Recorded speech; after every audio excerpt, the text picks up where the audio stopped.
చాలామంది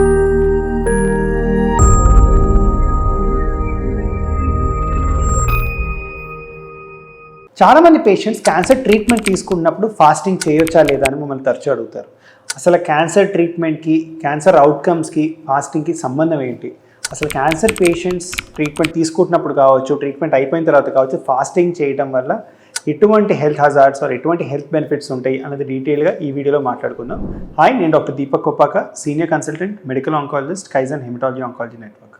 so cancer పేషెంట్కి న్యూట్రిషన్కి సంబంధించిన ఇంపార్టెన్స్ మనం చాలా వీడియోస్లో మాట్లాడుకుందాం. కానీ ఈ మధ్య కాలంలో ఇంటర్మిటెంట్ ఫాస్టింగ్ అనేది చాలా పెద్ద ట్రెండ్గా మనం చూస్తూ ఉన్నాం అనమాట.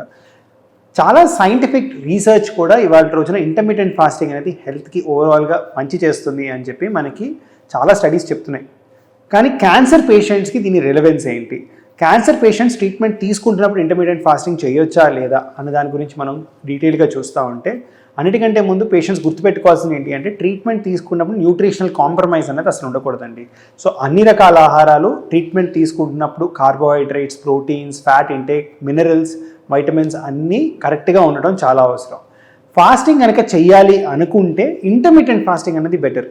దాంట్లో కూడా స్టడీస్ ఏం చెప్తున్నాయంటే 13 hours పైన మనం కనుక ఫాస్టింగ్ చేస్తే కొన్ని క్యాన్సర్ రిస్క్ తగ్గుతాయని చెప్పేసి ప్రిలిమినరీ స్టడీ డేటా మనకి ఇవాళ రోజున అందుబాటులో ఉందన్నమాట. కానీ గుర్తుపెట్టుకోవాల్సిన విషయం ఏంటి అంటే, మనం 13 hours 14 hours కంటే ఎక్కువ ఫాస్ట్ చేయడం వల్ల పెద్ద ప్రయోజనం ఉండదు. యాక్చువల్గా దానివల్ల హాని జరిగే అవకాశాలు ఎక్కువ ఉంటాయి. ఎందుకంటే న్యూట్రిషనల్గా కాంప్రమైజ్ అవ్వటం వల్ల క్యాన్సర్ కెచెక్సియా రిస్క్ పెరగటం, పేషెంట్కి ట్రీట్మెంట్ సైడ్ ఎఫెక్ట్స్ ఎక్కువగా అయ్యే అవకాశాలు ఎక్కువగా ఉంటాయి అన్నమాట.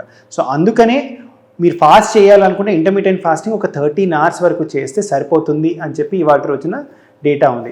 ఇది కూడా ప్రత్యేకంగా బ్రెస్ట్ క్యాన్సర్లో రికరెన్స్ రిస్క్ కొంచెం తగ్గుతుంది ఇంటర్మీడియట్ ఫాస్టింగ్ చేయటం వల్ల అని మనకి తేలుతుంది. దీనికి సైంటిఫిక్ బేసిస్ ఏంటి అంటే, ఇంటర్మీడియట్ ఫాస్టింగ్ చేయటం వల్ల బాడీలో కొన్ని రకాల hormones, insulin like growth factor, ఈ హార్మోన్స్ రెగ్యులరైజ్ అవ్వటం వల్ల మనకి ఇవి ఎక్కువ మోతాదుల్లో లేకుండా, క్యాన్సర్ సెల్స్ ఏవైతే డార్మెంట్గా ఉంటాయో వాటిని పుష్ చేయకుండా, ఫర్దర్గా గ్రోత్కి హెల్ప్ చేయకుండా మనకి రెగ్యులేషన్లో ఉండటం వల్ల క్యాన్సర్ రిస్క్ తగ్గుతుంది అని చెప్పి వాటి రోజున మనకున్న ఎవిడెన్స్ చెప్తుందన్నమాట. సో ఫాస్టింగ్ అన్నది వీలైనంత తక్కువ చేయడం ఇంపార్టెంట్. చేసిన ఇంటర్మీడియట్ ఫాస్టింగ్ ఒక 13 hours పాటు చేయటం మంచిది. దీనికంటే ఎక్కువ చేయకుండా ఉండడం చాలా అవసరం, న్యూట్రిషనల్గా డెఫిసిట్స్ లేకుండా ట్రీట్మెంట్ బెటర్గా టాలరేట్ చేయడానికి.